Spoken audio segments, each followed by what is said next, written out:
एक छोटा सा गांव था जहां एक लड़की रहती थी। नाम था मीरा। मीरा बहुत चुपचाप रहने वाली लड़की थी। ना कोई दोस्त, ना खेलकूद, बस दिन भर अपने पुराने खिलौनों के साथ बैठी रहती थी। इसलिए गांव के लोग उसे देखते ही फुसफुसाते थे, मनहूस है ये, इस पर किसी बुरी रूह का साया है। लेकिन मीरा पहले ऐसी नहीं थी।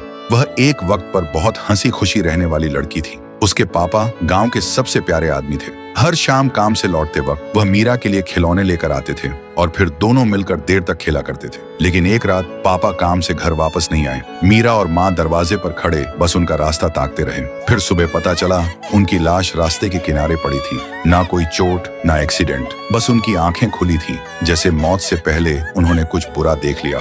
और उनके पास एक गुड़िया पड़ी थी जो वह मीरा के लिए ला रहे थे। उस दिन के बाद से माँ दिन भर पड़ोस के गांव में सिलाई का काम करती थी और मीरा चुपचाप घर में अकेली रहने लगी, सिर्फ उसी गुड़िया के साथ जो उसके पापा आखिरी बार लाए थे। फिर एक दिन जब माँ घर पर नहीं थी, मीरा अपने कमरे की खिड़की के पास खड़ी बाहर देख रही थी। तभी उसे एक अजीब सी आवाज सुनाई दी, मीरा, खेलना है? सुनते ही मीरा जम सी गई। उसने धीरे से पीछे मुड़कर देखा और बोली, कौन है? तभी वह गुड़िया हिलने लगी और एक इंसान के रूप में बदल गई और बोली, मैं तेरा दोस्त हूँ गुड़िया। सुनते ही मीरा की आंखों में एक अजीब सी चमक आ गई और उस दिन के बाद से मीरा कभी अकेली नहीं रही।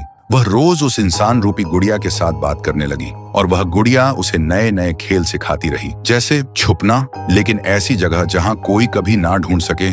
धीरे धीरे मीरा बिल्कुल बदल गई। फिर एक दिन जब माँ मीरा को खाना दे रही थी, तब उसने अपनी माँ से कहा, माँ, मेरे नए दोस्त को भी खाना दो ना। माँ सुनते ही हंस पड़ी। कौन सा दोस्त बेटा? लेकिन मीरा फिर कुछ नहीं बोली, सिर्फ कोने में रखी उस गुड़िया को देखती रही। उसी रात जब माँ सो रही थी, तभी उन्हें रसोई से एक अजीब सी आवाज आई,